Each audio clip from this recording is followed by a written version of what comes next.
ये विजिबल है, ये डेटाबेस से निकाला हुआ एक फाइल है जो डिस्कस कर रहा हूँ कि डेटाबेस किस तरह का होता है। कंपनी का एक सेंट्रल डेटाबेस है जहाँ सारे एम्प्लॉयज़ का डेटा होगा। इसके अंदर अराउंड 1400-1500 फाइल्स हैं, ठीक है। इसी के अंदर देर आर 1400-1500 फाइल्स, अलग अलग रिकॉर्ड्स हैं। कंपनी की डेटाबेस से मेरे को जितना चाहे उतना इंफॉर्मेशन मिल सकता है। तो तुम सोचो एचआर डिपार्टमेंट में काम करने वाला एम्प्लॉय है, तुम कौन है? तुम एचआर डिपार्टमेंट में काम करने वाला एक एम्प्लॉय है, HR manager, human resource manager है। तो तुमने एम्प्लॉय लिस्ट निकाला, डेटाबेस से निकाला। एक डेटाबेस के अंदर मल्टीपल फाइल्स होता है, एक डेटाबेस के अंदर मल्टीपल फाइल्स होते हैं। One of those files is employ list. अब एम्प्लॉय लिस्ट में तुम एक एक करके देख रहे हो, एक एक आदमी का नाम लिखा हुआ ऐसे रिकॉर्ड बाय रिकॉर्ड जा रहा है। पार्थ भट्टाचार्य दिख रहा है क्या? पीबी सुरेंद्र, धर्मेंद्र नारायण दास, इस तरह से। जो रोज होते हैं ना उसको बोला जाता है टपल। जो रोज होता है उसको क्या बोलते हैं? टपल। और जो कॉलम्स होता है उसको क्या बोलते हैं? एट्रीब्यूट। रो को बोलते हैं tuples. So if there are 1500 employees, how many tuples are there? 1500 tuples. और ये एक एक करके जो एट्रीब्यूट दिख रहा है, जैसे सबसे पहले क्या है? Oracle code. हर एक रिकॉर्ड के लिए ना एक ओरेकल कोड होता है। ये एक रिकॉर्ड है, मतलब इसको देखो, ये एक रिकॉर्ड है, पार्थ भट्टाचार्य। पार्थ भट्टाचार्य, ये पूरा जो एक स्ट्रिप लाइन दिख रहा है इसको क्या बोलते हैं? वन रिकॉर्ड, एक एम्प्लॉय का रिकॉर्ड, ये दूसरे एम्प्लॉय का रिकॉर्ड। तो हर रिकॉर्ड का एक ओरेकल कोड होता है। नेम है, gender, designation,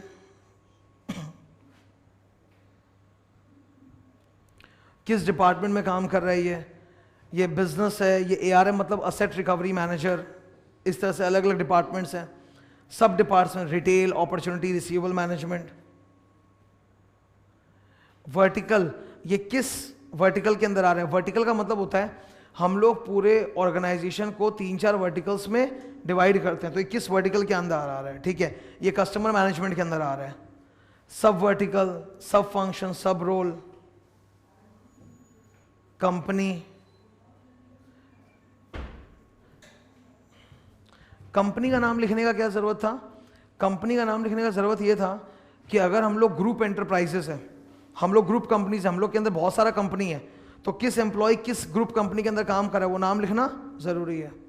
state, location, location, ये हुआ यहाँ पे HO, head office, regional office, sub office, centre, zone, date of joining, date of birth, last working day, status, अभी ऑन रोल है कि रिजाइन करके हट गया है, उसका ईमेल आईडी, मोबाइल नंबर। यहाँ पे ना और भी डेटा होता है जो मैंने छुपा दिया है, वो होता है सैलरी डेटा। इनका सैलरी नहीं लिखा ना, सैलरी भी होता है। तो एक एम्प्लॉय के बारे में आप जो जानना चाहते हो पूरा एंड तक रहेगा, एक एक चीज़ रहेगा, फुल डिटेल, ठीक है। मैं स्टार्टिंग पे ला रहा हूँ फिर से इसको ना। ऐसे तो बहुत सारे एम्प्लॉय हो गए, मैं नीचे स्क्रॉल डाउन नहीं कर रहा हूँ। ऐसा इसमें टोटल 1500 एम्प्लॉयज़ है। ये एक एक चीज़ को क्या बोला जाता है? रिकॉर्ड, ठीक है। सो ध्यान से सुनो। One database has multiple files, one file has multiple records. 1500 employ का रिकॉर्ड्स है इसके अंदर, ठीक है। अच्छा, हर एक रिकॉर्ड में मल्टीपल फील्ड्स है। क्या मतलब है? पार्थ भट्टाचार्य एक रिकॉर्ड है, पार्थ भट्टाचार्य एक रिकॉर्ड है, तो उसका क्या क्या फील्ड है? उसका एक ओरेकल कोड है उस आदमी का, उस आदमी का एक जेंडर है, ये मैनेजर है, इस तरह से, ठीक है। तो ये सब को क्या बोलते हैं? फील्ड। ये एक एक एक्सेल का जो बॉक्स बनता है उसको क्या बोलते हैं? फील्ड। अच्छा, एक एक फील्ड के अंदर बहुत सारे कैरेक्टर्स हैं। जैसे इस फील्ड को लो, इस फील्ड के अंदर कितना, इस फील्ड के अंदर कितना कैरेक्टर्स दिख रहा है मेरे को? 4, मेल, MALE। फिर एक कैरेक्टर के अंदर कितना बिट्स है? जैसे M जो है वो 8 बिट्स का बना होगा ना, तो इस तरह से ब्रेकअप करके है। नीचे पेज नंबर 78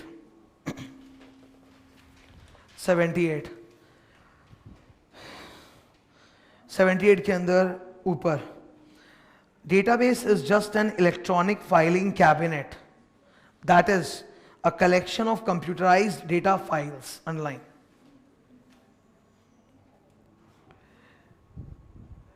हम लोग डेटाबेस के अंदर क्या क्या कर सकते हैं? नीचे 6-7 पॉइंट्स दिया है। Adding new files, deleting existing files, inserting data into an existing file, modifying data in an existing file, deleting data, retrieving of quarrying data. Retrieving और क्वेरिंग डेटा, इसके बगल में लिखो SQL, स्ट्रक्चर्ड क्वेरी लैंग्वेज। मतलब database से अगर आप कुछ इंफॉर्मेशन चाहते हो, कुछ क्वेरी पूछना चाहते हो, क्वेरी का मतलब डाउट नहीं है, क्वेरी का मतलब है रिक्वेस्ट। मैं डेटाबेस से कुछ रिक्वेस्ट कर रहा हूँ, कोई डेटा मांग रहा हूँ, इन्फॉर्म कर रहा हूँ, तो उसके लिए क्वेरी लैंग्वेज होता है called structured query language. User जो होता है वो कभी भी एसक्यूएल पे डायरेक्ट काम नहीं करता, उसके सामने एक इंटरफेस है वो वैसे काम करता है, और फिर वो इंटरफेस जो है वो एसक्यूएल में कन्वर्ट होके डेटाबेस के पास जाता है। माइक्रोसॉफ्ट ने अभी एक नया सॉफ्टवेयर निकाला है जिसमें एसक्यूएल का ज़रूरत हट गया है। SQL was a very popular concept कि हर जहाँ भी डीबीएमएस होगा वहाँ एसक्यूएल होगा, तो इन्होंने वो उड़ाई दिया वो कॉन्सेप्ट ही, अब एसक्यूएल की ज़रूरत ही नहीं है, ठीक है। पर हम लोग एसक्यूएल लिखेंगे फॉर एग्जाम पर्पस। अब नीचे देखो, नीचे एक बार वो 6 बुलेट के बाद एक पैराग्राफ दिख रहा है, उस पैराग्राफ के अंदर कुछ लास्ट में एग्जाम्पल्स दिया है, हाईलाइट करना। पैराग्राफ का 3rd line, commercially available DBMS are Oracle, मिला Oracle, my SQL, SQL full form structured query language, SQL server and DB2, DB मतलब database 2। So these are few examples of DBMS. तो तुमको मैं बोलूंगा तुम DBMS का एक ही एग्जांपल याद रखो, बेहतर रहेगा, ओरेकल, ठीक है। अब नीचे data, databases comma data models, नीचे देखो 5 पॉइंट्स है, 5 points. Database, database is a collection of file, file is a collection of record, record is a collection of fields, field is a collection of characters, characters is a collection of bits।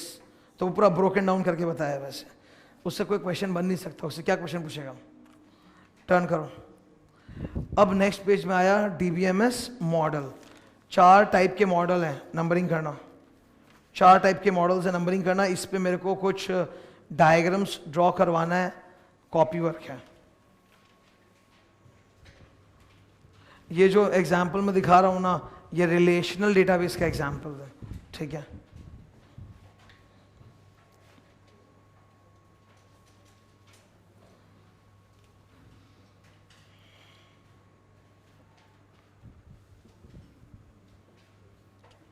This is example of hierarchical database. अच्छा एक बार hold करो, draw करने के पहले तुमको समझा देता हूँ। ये चैप्टर 2 का अपना आखिरी टॉपिक है, आज इसी में पूरा टाइम निकल जाएगा।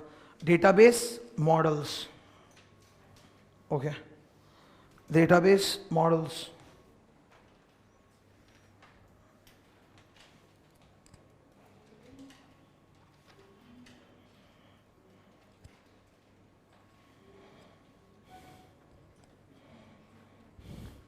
This is the last topic जो डिस्कस करना चाह रहा हूँ, ठीक है। अच्छा, डेटाबेस मॉडल को डिस्कस करने के पहले बता रहा हूँ, I have a class today, तो मैं बहुत लंबा भी पढ़ा नहीं पाऊंगा, मैं मैक्सिमम 10 o'clock तक ही जा पाऊंगा, 10, 10, 5, 10, 10। तो चैप्टर 2 खत्म हो जाएगा, अभी डेटाबेस मॉडल हो जाएगा, उसका चैप्टर 2 अपना खत्म हो जाएगा।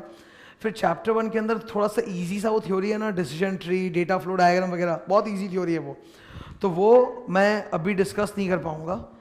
हम लोग जब IT का एग्जाम होगा तुम्हारा, उसके 2 दिन पहले, 2 दिन का ऑफ आ रहा है उसमें, ठीक है। मैंने पहले भी बोला था, आज फिर बोल रहा हूँ, ऑडिट पेपर शायद सैटरडे को पड़ेगा, जो तुम्हारा ऑडिट एग्जाम है वो सैटरडे को होगा, पेपर 6। फिर उसके बाद संडे ऑफ रहेगा, हॉलीडे है, मंडे हॉलीडे है, और ट्यूसडे को तुम्हारा लास्ट एग्जाम है इंस्टीट्यूट का ITSM वाला, ठीक है। डेट क्या है, 15th या 16th? 15th नवंबर, वो आखिरी डेट है। तो सिंस तुम्हारे पास 2 दिन ऑफ है, संडे भी ऑफ है और मंडे भी ऑफ है, तो उतना पैनिक नहीं है। तो संडे वाले दिन को मैं IT का रिवीजन क्लास कंडक्ट करूंगा, यहीं पे हम लोग करेंगे, ठीक है। तो उसमें अपने फ़ायदा क्या होगा कि वो जो चैप्टर 1 का जो थोड़ा सा बचा हुआ एकदम इजी थ्योरी है ना, डेटा फ्लो डायग्राम क्या होता है, फ्लो चार्ट क्या होता है, ऐसे फ्लो चार्ट कर तो लिया, पर होता क्या है, थोड़ा सा एकदम इजी सा मतलब ऐसा है वो ना कि सेल्फ रीडिंग पे समझ में आ जाए, तो वो मैं करा दूंगा। प्लस इन 5 चैप्टर्स के अंदर जितने क्वेश्चन आंसर्स हैं वो बताना, और एक इंपॉर्टेंट टॉपिक्स का रिकैप कराना। तो उस दिन संडे को बैठ के वो पूरा डिस्कशन हो जाएगा एक साथ में, ठीक है। तो वो एक साथ ही, मतलब आज के बाद वी विल बी मीटिंग सीधा at that point of time.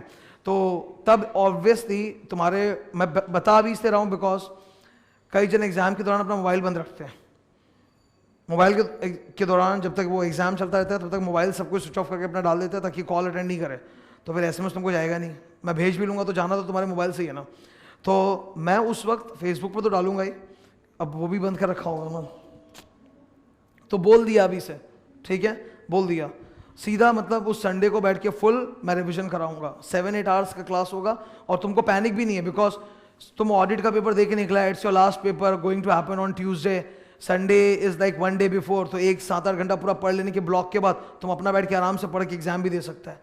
उस दिन मेरा जो रिविजन के वक्त फोकस रहेगा वो आईटी पे ही ज़्यादा रहेगा, बिकॉज एसएम में तो क्या है कि इजी होता है तो सबको एक अपने आप पिकअप हो जाता है। एसएम के बारे में मैं चलो 1-1.5 घंटा पढ़ा दिया या 2 घंटा पढ़ा दिया, पर मेन जो 6 घंटा है वो पूरा आईटी का डिस्कशन चलेगा। क्लियर है?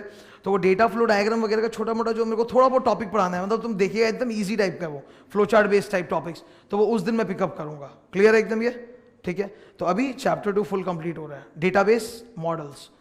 नाउ डेटाबेस मॉडल का मतलब क्या है वो समझो तुम, ये बस सुनो, ध्यान से सुनना। मैं एक एग्जांपल लेके बता रहा हूँ। लाइब्रेरी में तुम जाते हो, तुम कोई भी लाइब्रेरी में जाओ, क्रॉसवर्ड में चले जाओ, ठीक है? Crossword is a book shop, book store, जहाँ जाके हम लोग अपने पसंद का बुक निकाल सकते हैं, देख सकते हैं। एक नेशनल लाइब्रेरी भी है, नेशनल लाइब्रेरी शायद अलीपुर के आसपास कहीं पे है, ठीक है? तुम कभी किसी लाइब्रेरी में जाओगे तो वहाँ पे स्टैक्स होता है ना मतलब ये अलमारी तो होता नहीं बंद करके, खुला रहता है, 2 तरफा दिखाई देता है, ठीक है? Books are arranged in sequential order, तो you have got multiple stacks जिसमें मल्टीपल बुक्स रखे हैं। आप जाओ ऐसे देख लो आपको क्या बुक पसंद है, आप निकाल लो, आप पढ़ लो, आप रख दो, ठीक है? अब एक बात बताओ, ये जो स्टैक्स में हम लोग बुक लगा रहे हैं, पूरा यहां से लेके एंड तक पूरा लाइब्रेरी भरा पड़ा है, हर एक स्टैक के बगल में या 2-4 स्टैक के बगल में एक हेडिंग होगा सेक्शन।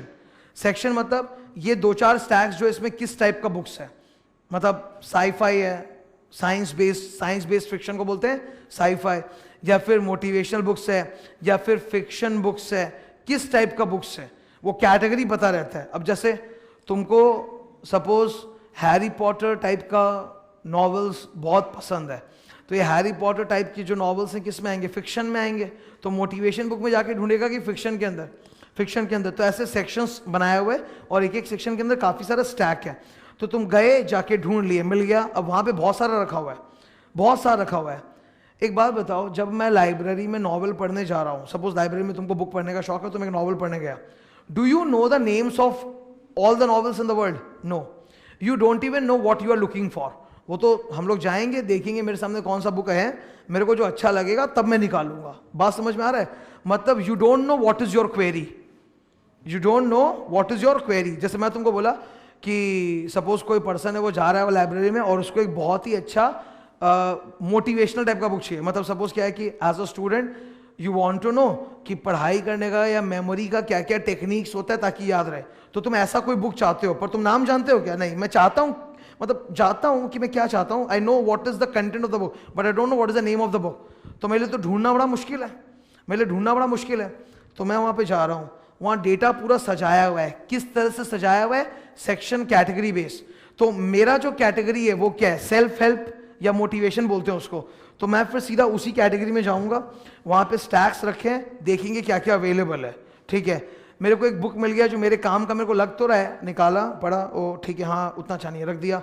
और भी बुक्स है वैसा, मतलब उसी चीज के ऊपर हो सकता है ना 5-6 अलग अलग ऑथर का बुक्स हो, तो मुझे क्या पसंद आएगा, मैं क्या जानूं, वो तो मैं तब निकालूंगा, देखूंगा, तब समझ में आएगा।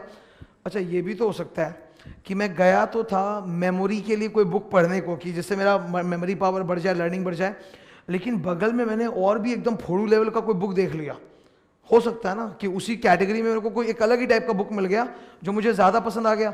आई केम अक्रॉस हैरी लोरेन मेमोरी सिस्टम, ठीक है? ये बहुत पुराना और फेमस है मेमोरी सिस्टम हैरी लोरेन का, तो वो दिख गया कि ये तो अच्छा ही कुछ मेरे को मिला, लेट्स टेक दिस वन। तो अक्सर क्या होता है, यूजर एग्जैक्टली जानता नहीं है कि उसको चाहिए क्या। इसीलिए अगर आप डेटाबेस में ना गोदाम की तरह डेटा फेंक दोगे तो यूजर निकाल भी नहीं पाएगा और वो सारा डेटा बेकार हो जाता है। जैसा हम लोग के लैपटॉप के साथ होता है, हम लोग के लैपटॉप में जो इतना फाइल्स हम लोग क्रिएट करते हैं वो गोदाम की तरह भरा रहता है, प्रॉपर्ली सजाया हुआ नहीं है।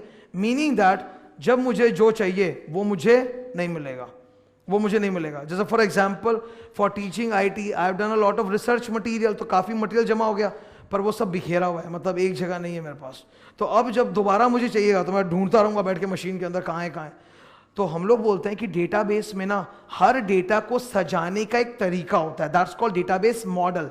सजाने का एक तरीका, आप ऐसे तरीके से सजाओ कि यूजर आसानी से एसक्यूएल लगा के अपने काम का डेटा निकाल पाए, ढूंढ पाए।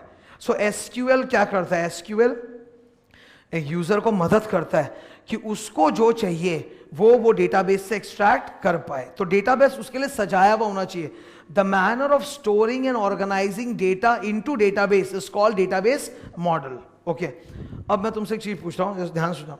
लाइब्रेरी में मान लो बुक्स जो है वो सेक्शन वाइज नहीं होता, बल्कि सारा बुक्स अल्फाबेटिकल ऑर्डर में लगाया होता, तो सही होता क्या?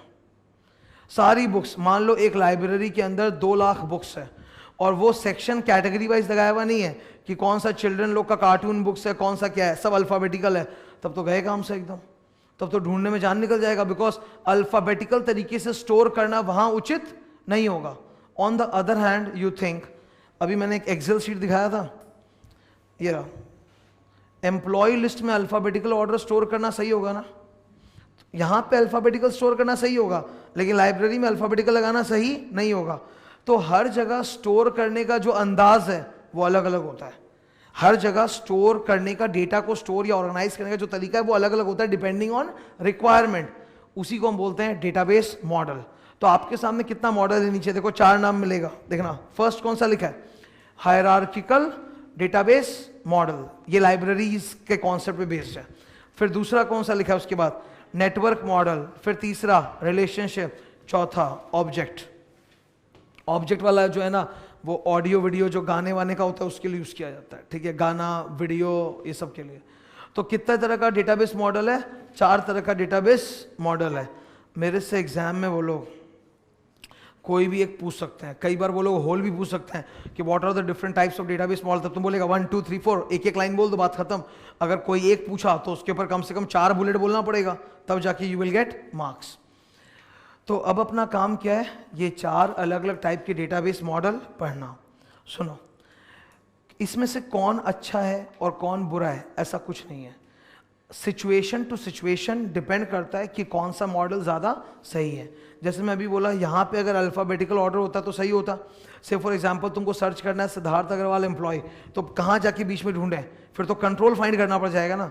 और अगर अल्फाबेटिकल होता तो तुम सीधा नीचे आके देख लेता, एस में कहीं होता। तो यहाँ अल्फाबेटिकल सही है, लेकिन लाइब्रेरी में अल्फाबेटिकल सही नहीं है, ठीक है। तो कौन सा मॉडल कहाँ सही है वो सर्कमस्टांस पर डिपेंड करता है, उसका कोई वो नहीं है, मतलब सेट डिफाइंड पैरामीटर नहीं है। अब हम लोगों को यहाँ जो ये रिलेशनशिप मॉडल्स वगैरह लिखे ना, 4 मॉडल्स, जितना भी अंदर सामान लिखा हुआ है वो बहुत कम है, बहुत कम है। एक्चुअल में एक एक मॉडल के ऊपर काफी ह्यूज स्टडी किया जाता है, तब एकदम क्लियर समझ में आता है, अच्छा ये ऐसे, ये ऐसे, ये ऐसे। यहाँ पे उतना नहीं है। ये इंस्टीट्यूट के बारे में एकदम लिमिटेड डेटा डाला हुआ है।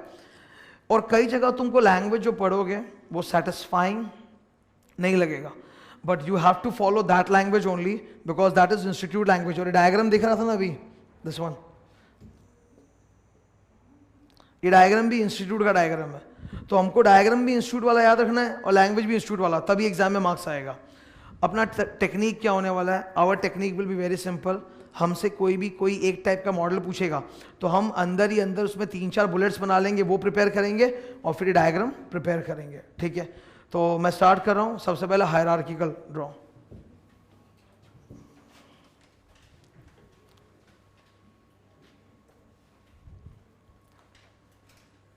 एक बार जैसा दिख रहा है वैसा ड्रॉ। बड़ा करूं क्या?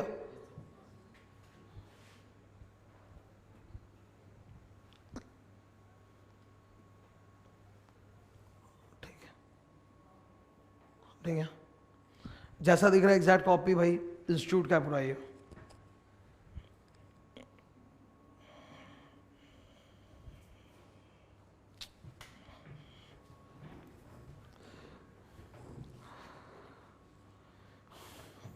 बिल्डिंग, ठीक है, बिल्डिंग 1, रूम 1, या रूम थोड़ा सा चेंज करो, room 1, room 2, room 1, room 2। Then room 1 के नीचे इक्विपमेंट 1, इक्विपमेंट 2, और रूम 2 के नीचे इक्विपमेंट 3।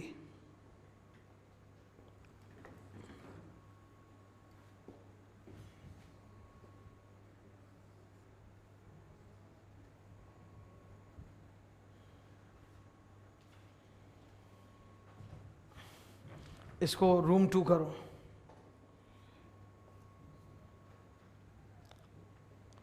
अब इक्विपमेंट के नीचे रिपेयर 1, रिपेयर 2, रिपेयर 3, इस तरह से।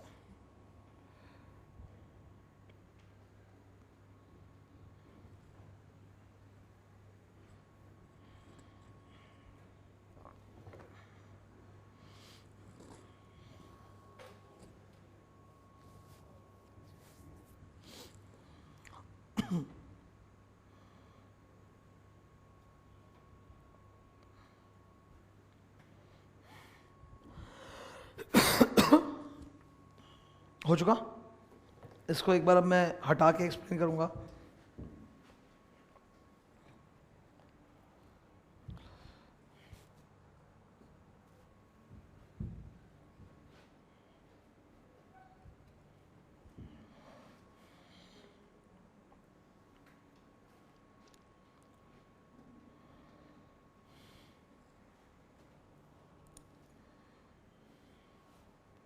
जल्दी रॉक लो प्लीज।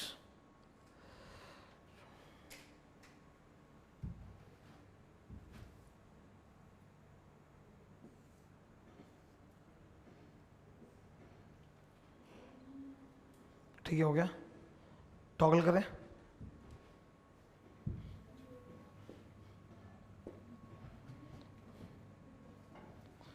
एक बार सुनो इधर, डेटा का स्ट्रक्चर कैसा है, कुछ इस तरह से।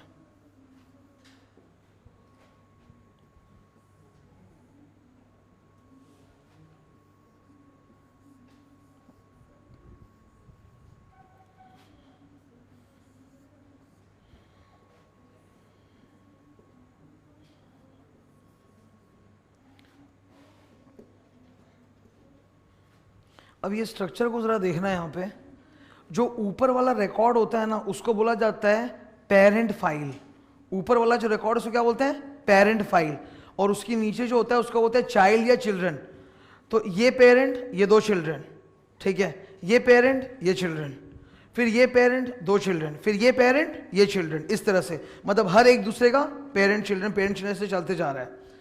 जो सब जहां से स्टार्टिंग पॉइंट है उसको बोलते हैं रूट पेरेंट। क्या बोलते हैं उसको, रूट पेरेंट। देखो टॉप में बिल्डिंग के बगल में तुम क्या लिखा है अपने, रूट वर्ड दिख रहा है तो वहां सर्कल करो, जो तुम अभी बनाया होगा। जो जहां से पूरा स्टार्ट हो रहा है उसको क्या बोलते हैं, रूट पेरेंट। और बाकी सब तो पेरेंट चिल्ड्रन, फिर पेरेंट, फिर चिल्ड्रन, इस तरह से चल रहा है। अच्छा, लुक केयरफुली। मैं ऊपर से जब नीचे आ रहा हूं तो एरोज बढ़ते जा रहे हैं। क्या किसी भी बॉक्स में ऊपर 2 एरो जा रहा है क्या? मतलब जब तुम यहां से नीचे आया 2 एरो, यहां से नीचे आया एरो, पर ऐसा एक बार भी हुआ है क्या? ऐसा हुआ है क्या एक बार भी? ऐसा नहीं हुआ है। मतलब हर चाइल्ड का एक ही पेरेंट होगा, 2-3 पेरेंट नहीं हो सकता। 1 पेरेंट में have several children, but 1 child can not have multiple parents. ठीक है, तो यहां ऑर्डर हमेशा ऐसा ही रहेगा। अगर आपको सपोज ये वाला रिकॉर्ड चेक करना है तो आपको पूरा ऐसे घूम के घुसना पड़ेगा। You can not go directly to this record. अगर मैं एक यूजर हूं, मुझे ये वाला रिकॉर्ड चेक करना है, मैं स्ट्रेट जाके चेक कर ही नहीं सकता, मुझे पूरा यहां से घुसते हुए ऐसे घूमते हुए आना पड़ेगा। और ये स्ट्रक्चर जो है ना, इसमें क्या होता है, 1 parent has many children but 1 child can not have many parents. ये उल्टा देख रहे हैं यहाँ पे, ये हुआ नेटवर्क स्ट्रक्चर। एक चाइल्ड का 2 पेरेंट हो सकता है, 3 पेरेंट हो सकता है, 4 पेरेंट हो सकता है। इसका मतलब क्या है, यहां पर in the hierarchical database model मैं इस रिकॉर्ड पे आऊंगा तो आने के लिए मुझे ये पूरा पाथ फॉलो करना पड़ेगा। जबकि इसका उल्टा, ठीक है, अगर ये उल्टा कर दें हम लोग थोड़ा, अब जैसे इसी को देखो, ये हायरार्की का डायग्राम तुम देखा। If you want to come over here you have to follow this entire path, otherwise you cannot come here directly। अच्छा, किसी भी बॉक्स का 2 पेरेंट निकल रहा है क्या कहीं से? नहीं। इस शेप को बोला जाता है इन्वर्टेड ट्री शेप। क्या बोलते हैं? इन्वर्ट, सब लिखा हुआ है, इन्वर्टेड ट्री शेप। ठीक है, so this one is what model, hierarchical. जो इसके नीचे वाला नेटवर्क मॉडल है ना, उसमें ऐसा संभव है कि एक चाइल्ड का 2-3 पेरेंट्स हो, मतलब जाने का मल्टीपल रास्ता होगा। लाइक ये मॉडल देखो यहाँ पे एक बार जरा, इसको एक बार जस्ट एकदम ध्यान से। ये अगेन इंस्टीट्यूट का डायग्राम है पूरा, थोड़ा सा बड़ा कर रहा है, लुक केयरफुली। इक्विपमेंट नंबर 7 को देखो, इक्विपमेंट नंबर 7, इसका एक पेरेंट कौन है? रिपेयर इनवॉइस 6, इसका एक और पेरेंट है रिपेयर इनवॉइस 5। मतलब दो पेरेंट हो गए ना, यहां भी जा रहा है यहां भी जा रहा है, मतलब दो ट्री आपस में मिक्स हो सकता है, दो ट्री आपस में मिक्स हो सकता है, मतलब जाने का पाथ यहां से या फिर यहां से। नीचे पढ़ते हैं, हायरार्किकल डेटाबेस मॉडल, जो एकदम इंपॉर्टेंट वर्ड्स है ना, मैं बोलूंगा वो चाहिए ही चाहिए, वो आंसर में जैसे ही लिखोगे इंस्टेंटेनियसली काम बन जाएगा, ठीक है। फर्स्ट पैराग्राफ के अंदर second line, a hierarchical structure database is arranged logically in an inverted tree pattern. लिखो 1। फिर वो एग्जाम्पल लाइब्रेरी रेफर क्लास दिख रहा है क्या? वो जो अभी एक डायग्राम बनाया था ना, ये वाला एग्जाम्पल, इसको लाइब्रेरी बोला जाता है, नॉट लाइब्रेरी एज इन की लिटरली लाइब्रेरी, ठीक है।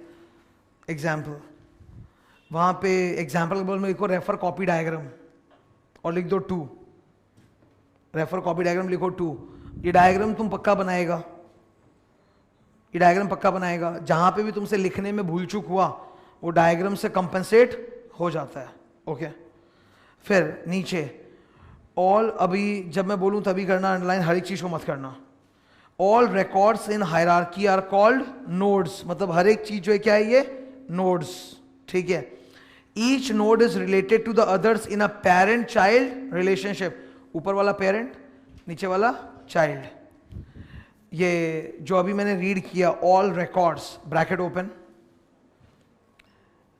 all records in a hierarchy are called nodes, each node is related to the others in a parent child relationship bracket close, लिखो 2, ठीक है। अच्छा, अब जो लाइन में पढ़ूंगा ना वो हाईलाइट करना प्लीज, अब हाईलाइट करना और लिखना 3, each parent record may have one or more child record but no child record may have more than one parent record, लिखो दो 3।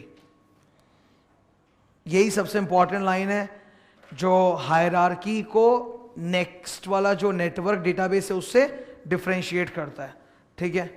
अच्छा, अब एक छोटा सा लाइन है जो मुझे कराना है, 4th लाइन में फुल स्टॉप के बाद देखो क्या लिखा है, the top parent record in the hierarchy, मिला क्या?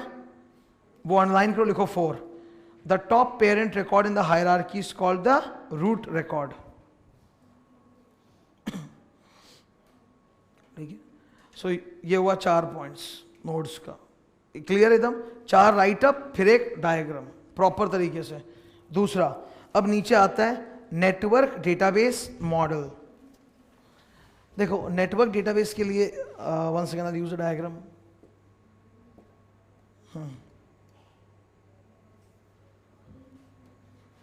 ठीक है। ये इस तरह से एक स्टार्ट हुआ, इसके अंदर सपोज 3,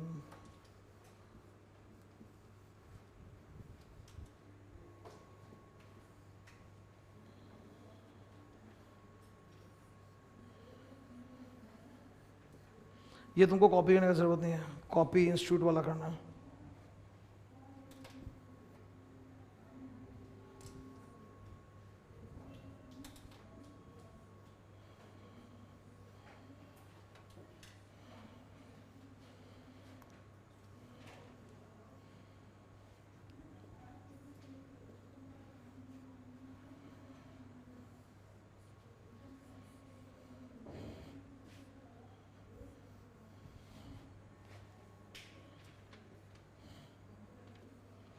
अब ये स्ट्रक्चर देखो, ये पूरा अपना एक इन्वर्टेड ट्री अलग था, ये इन्वर्टेड ट्री अलग था, लेकिन इनमें आपस में कोलिशन, ये रिकॉर्ड यहाँ से भी हो सकता है, ये रिकॉर्ड यहाँ से भी एक्सेस हो सकता है, ठीक है। अच्छा, ये वाला स्ट्रक्चर कब आता है वो इंस्टीट्यूट के डायग्राम से देखते हैं।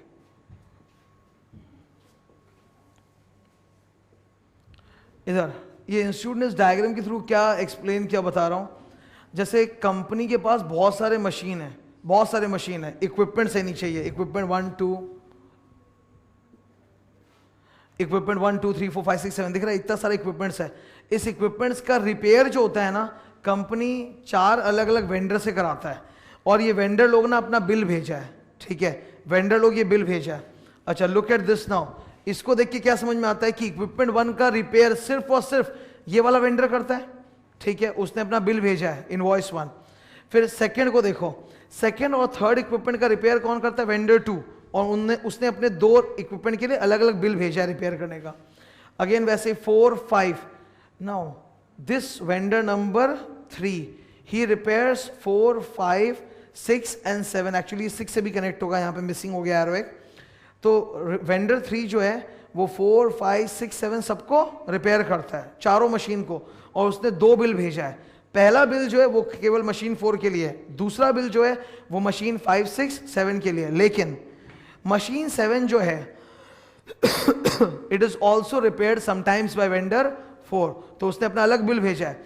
मतलब एक ही मशीन है पर उसका रिपेयर 2 अलग अलग वेंडर कर रहे हैं, इसलिए इसके रिपेयर का कुछ बिल इसमें होगा, कुछ बिल इसमें होगा। ये कौन सा स्ट्रक्चर है? नेटवर्क स्ट्रक्चर, ठीक है। तो ये अलग ही टाइप का सीन है यहाँ पे।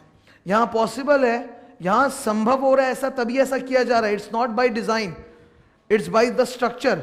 ये अपने आप नहीं हुआ है, ये चीज ही ऐसा था कि जहां पे किया जा सके इस तरह से कि 2 वेंडर्स हैं जो कर रहे हैं, तब जाके होगा। Then you can say that 1 child can have multiple parents. इसको बोलते हैं नेटवर्क स्ट्रक्चर। तो नेटवर्क स्ट्रक्चर का जो खास डायलॉग है वो क्या है? 1 child can have multiple parents. अच्छा, यहां पे थोड़ा रिडंडेंसी है कि नहीं है? रिडंडेंसी मतलब डुप्लीकेट हो रहा है ना, एक्स्ट्रा हो रहा है ना। एक रिकॉर्ड को देखने के लिए 2 पाथ बन गया ना, तो थोड़ा रिडंडेंसी है, पर रिडंडेंसी अच्छा होता है, इससे सिस्टम फास्ट हो जाता है। मेरे लिए देखना कितना आसान है, मैं यहां से भी देख सकता हूं, वहां से भी देख सकता हूं, अलग अलग तरीकों से देख सकता हूं, ठीक है। अच्छा, आज के दिन redundancy has become a choice. Like for example, you have got a mobile phone, mobile के अंदर तुमको कोई पर्टिकुलर ऐप चलाना है अपना, तो एक तो ये हो सकता है कि मैं उस ऐप का आइकॉन अपने से, मतलब जो फ्रंट स्क्रीन है उसी पे लेके आ जाऊं, या फिर ये भी तो होता है कि मैं ऐप वाला जो बंडल होता है उसमें एंटर करके फिर वो आइकॉन को एक्सेस करूं। तो देखो, एक्सेस करने का मल्टीपल रास्ता है कि नहीं है? अब जैसे मेरे मोबाइल फोन पे यू हैव गॉट 1 फोन वाला आइकॉन, 1 कॉन्टैक्ट्स वाला आइकॉन। मैं फोन वाले आइकॉन में जाके भी किसी को फोन घुमा सकता हूं, मैं कॉन्टैक्ट्स में घुस के भी फोन घुमा सकता हूं। तो एक ही चीज के लिए मेरे को मल्टीपल पाथ्स मिल रहा है कि नहीं? तो नेटवर्क में ये अच्छी बात है कि हमको एक चीज को एक्सेस करने के लिए, एक रिकॉर्ड को देखने के लिए मल्टीपल पाथ्स मिल रहा है अंदर। ये डायग्राम ड्रॉ करना है, पर थोड़ा फास्ट ड्रॉ करना प्लीज।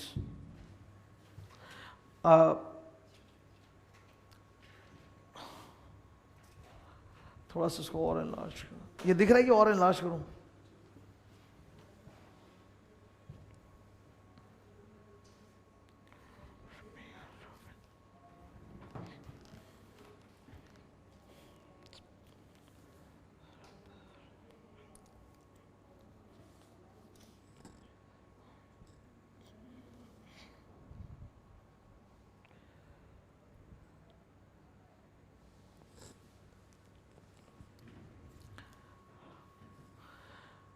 एक काम करना, थोड़ा शॉर्ट कर सकते हो, हर जगह रिपेयर रिपेयर मत लिखो, सीधा लिख दो ना, वेंडर 1 2 3 4, इनवॉइस 1 2 3 4।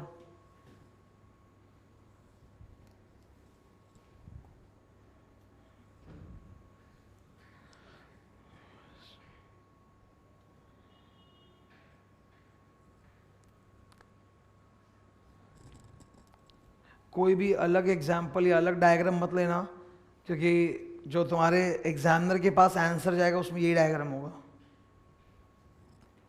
तुम डायग्राम को छोटा कर सकता है, जैसे वेंडर 1 या वेंडर 2 को हटा दिया, बट मतलब डायग्राम का एग्जाम्पल मत चेंज करो। Vendor, equipment, repair.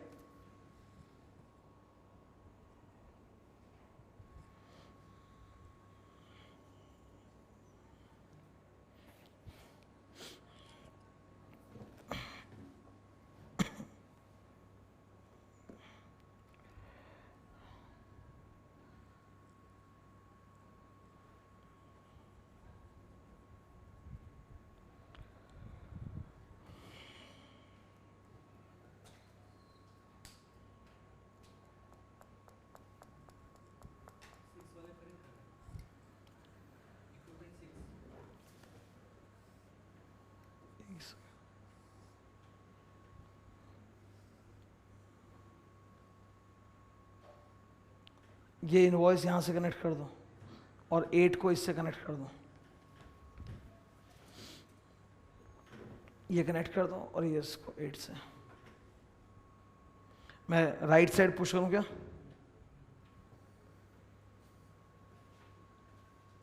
यहाँ इतना लंबा लिखने की ये राइट अप की ज़रूरत नहीं है, ये तुम इग्नोर कर सकते हो, सिंपली यहाँ तक ही ड्रॉ कर लो।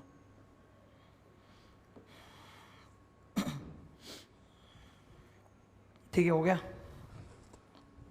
अब एक काम कर रहा हूँ, कुछ इंपॉर्टेंट लिखना है। ऊपर हायरार्किकल के बगल में लिखना, व्हाइट बोर्ड में जाऊँ क्या? ठीक है,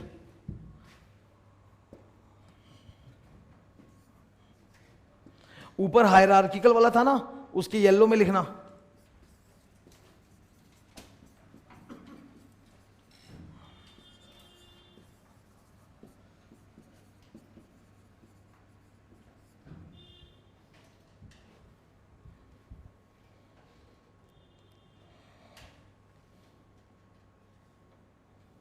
ठीक है, ये इसलिए बोला जा रहा है बिकॉज ये ऊपर वाला जो डायग्राम था, यहां देख लो, 1 to 1 हो रहा है, 1 to 1, 1 to 1, 1 to many हो रहा है, 1 to many, पर many to 1 या many to many नहीं है। जबकि नेटवर्क में many to 1, देख लो, many to 1 या many to many हो सकता है। ठीक है, तो अभी काम करो, जो नीचे वाला है ना, सेकंड बॉक्स नेटवर्क वाला, उसके अंदर बगल में लिखना 1 2 3 4, 1 to 1, 1 to many, many to 1, many to many।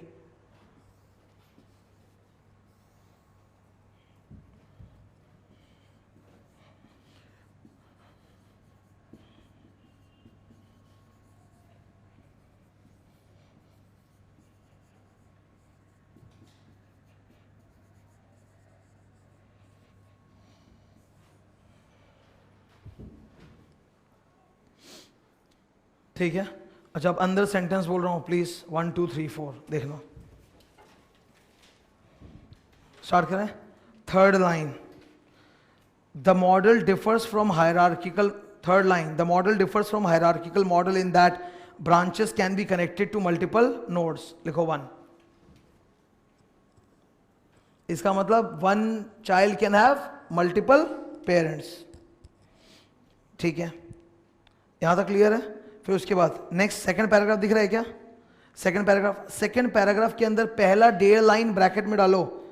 A network database structure views all records in sets, each set is composed of an owner record and 1 और मोर मेंबर रिकॉर्ड। ये owner और member का मतलब क्या होता है?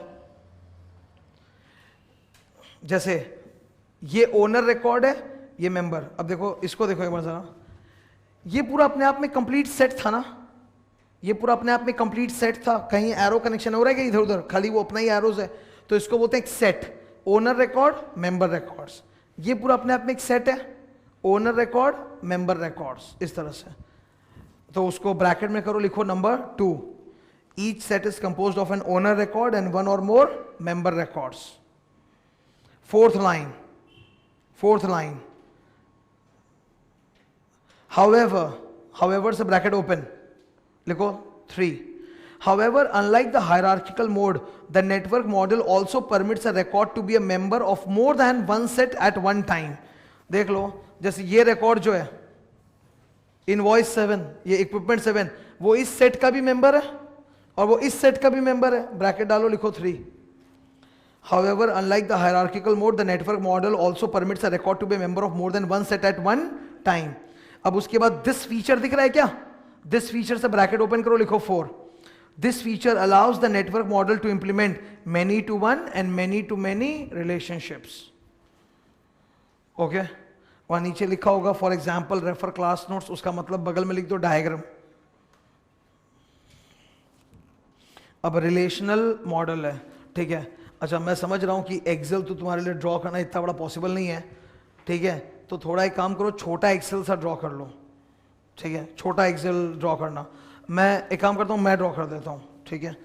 मेरे को ड्रॉ करने में तकलीफ हो रही है, बोर्ड में कुछ सफ़ेद हो रहा है। एक बार खाली प्लीज़ देखना इधर, एक बार यहाँ पे ध्यान से देखो।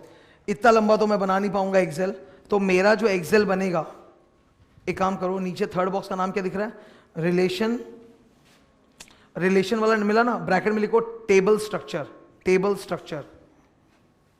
ब्रैकेट में लिखो टेबल स्ट्रक्चर।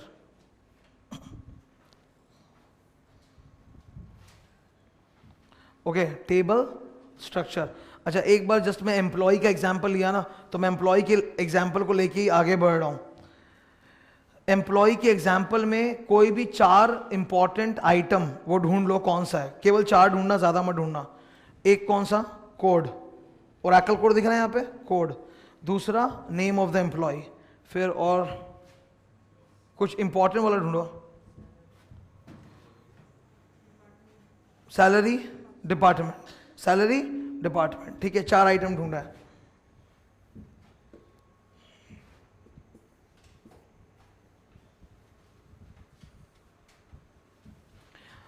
मैं पूरा बना नहीं पा रहा हूं, एक एक्सेल शीट टाइप का बनेगा, ठीक है, एक बार पहले देख लो ऐसे।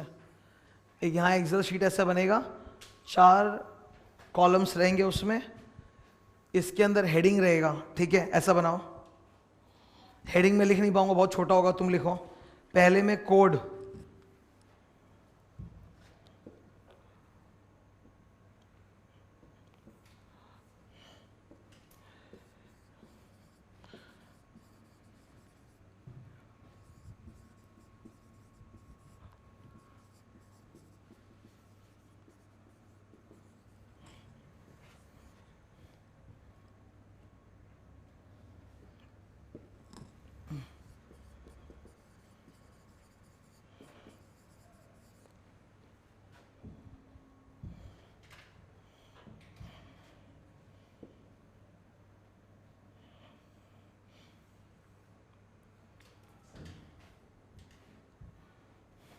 ठीक है।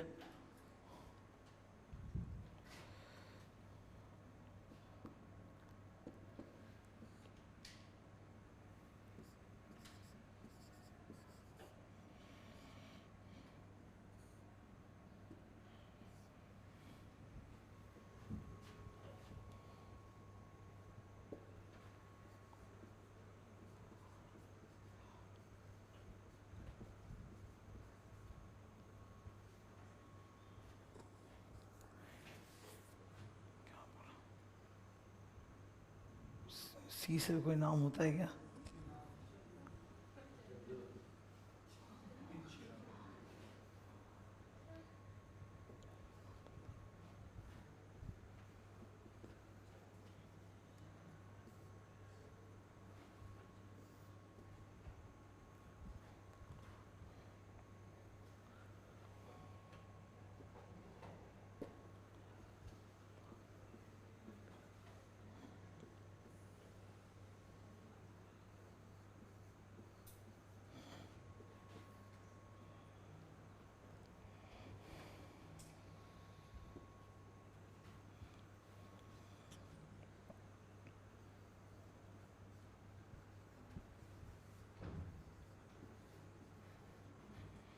ठीक है, तो ये एम्प्लॉय रिकॉर्ड है।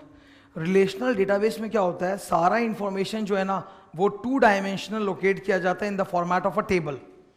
हमेशा कोई भी इंफॉर्मेशन किस फॉर्मेट में रहेगा, टेबल के फॉर्मेट में रहेगा, मिस्टर 2D डायग्राम, ठीक है। अब इसमें बहुत सारे टपल्स एंड एट्रीब्यूट्स हो सकते हैं। जो रो होता है उसको क्या बोला जाता है, ये रो है ना सपोज, ये तो रो को क्या बोलते हैं, टपल। और जो कॉलम्स होते हैं, कॉलम्स को बोला जाता है एट्रीब्यूट्स।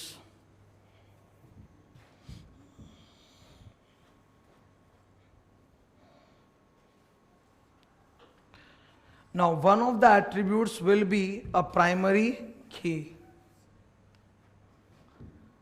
तो प्राइमरी की कोई भी सर्च करने के लिए कौन सा वाला एट्रीब्यूट होगा, ये कोड, ठीक है। अब एक बात सुनो, तुमको मैं सपोज पूछूं दिनेश की सैलरी क्या है, सवाल ये है दिनेश की सैलरी क्या है, तो हमको ढूंढना पड़ेगा। कैसे ढूंढा जाएगा, ये तो छोटा सा तुम फट से बोल देगा 40, वैसे नहीं, 15,000 एम्प्लॉइज का है। तो स्ट्रक्चर्ड क्वेरी लैंग्वेज में तुमसे पूछा जाएगा कि दिनेश का सैलरी ये जानने के लिए मेरे को क्या क्या देखना पड़ेगा। तो सबसे पहले तो तुमको ये you want to see this one, मतलब नेम देखना पड़ेगा। तो नेम के करस्पॉन्डिंग तुम जाके पहले दिनेश को देखा, फिर सैलरी कॉलम में जाके दिनेश के करस्पॉन्डिंग जो है वो चेक करेगा, तब जाके मिला ना। तो दिनेश के करस्पॉन्डिंग और सैलरी के नीचे दिनेश का जो टपल है रिकॉर्ड और सैलरी वाला एट्रीब्यूट में जाके करस्पॉन्डिंग। तो ये दो चीज के रिलेशन से मिला 40, ये दो चीज के रिलेशन से मिल रहा है 40, इसको बोलते हैं रिलेशनल, ठीक है। You have to establish a relation, ठीक है। तो अब जैसे मैं ये क्वेरी पुट करूंगा कि मेरे को दिनेश का सैलरी चाहिए, तो ये लोग क्या करेगा, डेटाबेस के अंदर एक टेबल बन जाएगा साइमल्टेनियसली तुरंत।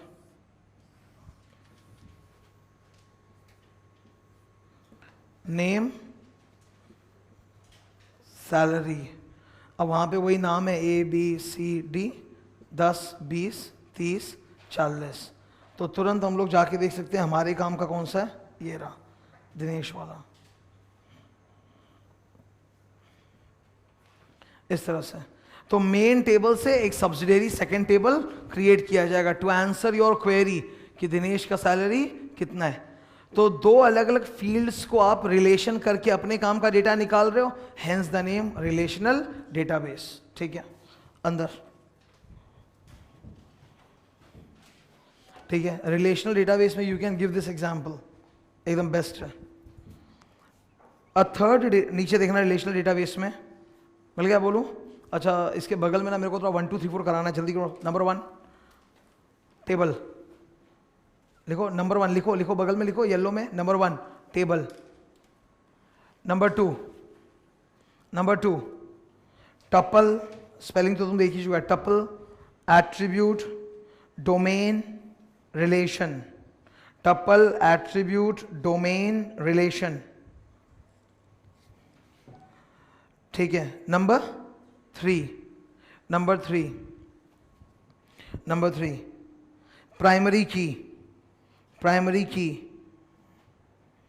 Number 4 all queries are answered in tables, all queries are answered in tables,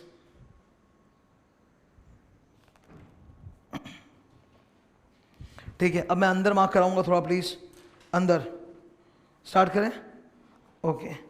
इसके अंदर फर्स्ट लाइन के अंदर फुल स्टॉप के बाद ब्रैकेट ओपन करना, a relational database allows the definition of data in their structure, storage, retrieval operations and integrity conditions that can be organized in a table structure, bracket close 2 bracket 1, ये first point था।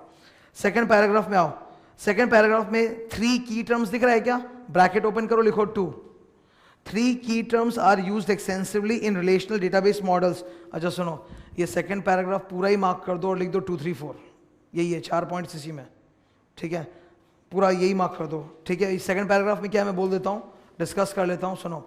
मैंने 4 नाम बोला ना, tuple, tuple मतलब क्या होता है बोलो, रो, एट्रीब्यूट मतलब कॉलम। अब थर्ड मैंने क्या बोला, डोमेन, डोमेन का मतलब सुनो क्या है, डेजिग्नेशन, ये एक फील्ड है कि नहीं है, इस फील्ड में आप कुछ भी लिख सकते हो कि कुछ सेलेक्टेड वैल्यूज ही लिख पाओगे सब, जैसे मेरा रियल वाला जो था वो रियल वाला एक बार दिखाते हैं, ये इसको देखो, ये जेंडर कहां गया चलेगा, ये रहा, तुम देखो यहां पे ये एक फील्ड है ना, इस फील्ड में क्या आप लोग हर कोई वैल्यू पुट कर सकते हैं कि 2 ही ऑप्शन होगा, 2, तो इसको बोलते हैं domain.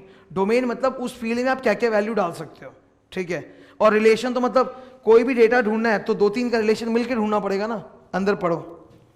3 key terms are used extensively in relational database model, relation, attribute and domain. A relation is a table with column and rows, तो ये पूरा टेबल क्या है, relationships, ठीक है। The named columns of the relation are called attribute, तो column को क्या बोलते हैं अपने, attribute, gender क्या है इस आदमी का, designation क्या है, grade क्या है, and the domain is the set of values the attributes are allowed to take, जैसे gender वाले के अंदर क्या क्या आ सकता है वैल्यू, मेल फीमेल, उसको बोलते हैं अपने domain.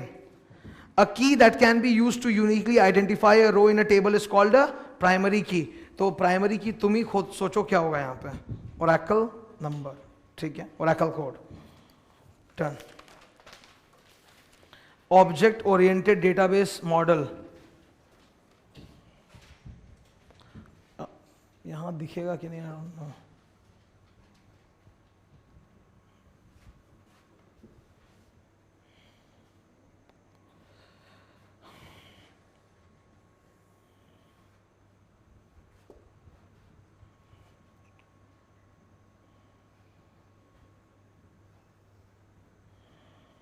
एक बार तुम देखो, जैसे ही मैंने ये इमेज पे क्लिक किया, अपने आप साइड में एक प्रीव्यू इमेज पेन आया और उस इमेज के बारे में बहुत सारी इंफॉर्मेशन यहाँ पे आई है। इसमें कम आया है, I can look at several information pieces.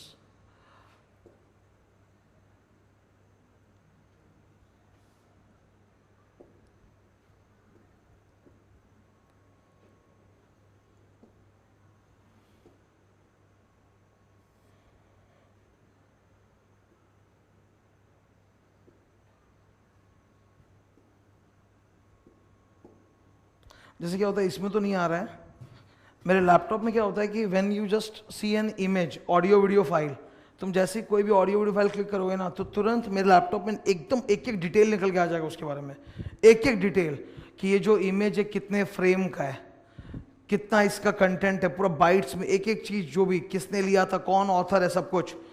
तो ये वाला स्ट्रक्चर जो है ना object oriented, it is used only for audio video files, जहां पे क्या होता है कोई कनेक्शन नहीं, कोई नेटवर्क नहीं, कोई रिलेशनशिप नहीं, हर ऑब्जेक्ट अपने आप में अलग है, हर ऑब्जेक्ट अपने आप में अलग है।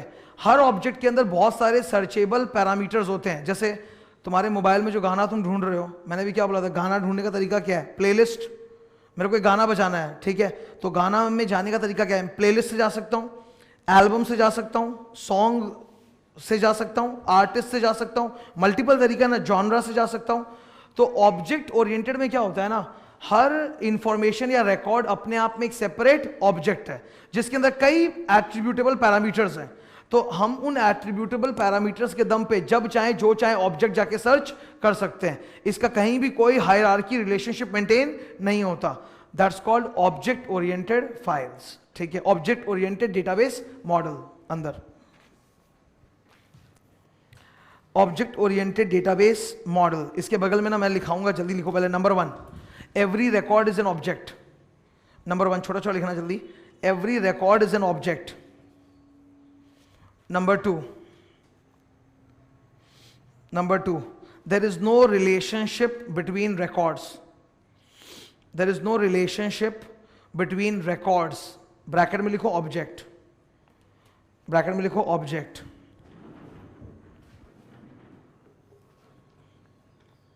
Number 3, used for images, audio, video. Used for images, audio, video. 4th point.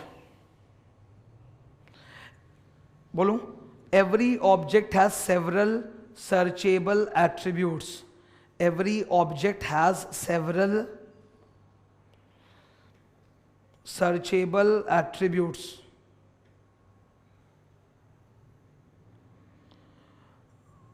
तुम इसको हमेशा अपना गाना का एग्जाम्पल से याद रखना, मोबाइल का गाना कई तरीके से जा सकता है, ठीक है। तो यहाँ क्लियर है, ये 4 पॉइंट हो गया ना। अच्छा, अंदर अंडरलाइन करा रहा हूं, करना प्लीज। 3rd लाइन के अंदर फुल स्टॉप के बाद, an object oriented database provides a mechanism to store complex data such as images, audio and video. Last sentence, in these databases the data is modelled and created as objects, ठीक है। ये clear है object oriented. तो 4 तरह का database model था। Chapter 2 complete होता है, ठीक है। चैप्टर 1 में एक बार जल्दी से आ जाओ, मैं दिखाई देता हूं तुमको। चैप्टर 1 में पिछले दिन अपने जैसे वो यहां पे थे, नंबर 19 पेज पे आओ, मैं 18 तक बताया था। अब तुम एक बार खुद महसूस करेगा ना कि 19 ऑनवर्ड्स जितना भी टॉपिक्स है, जैसे नंबर 19 पे आओ, impact of IT on business process management and risk and failure of IT,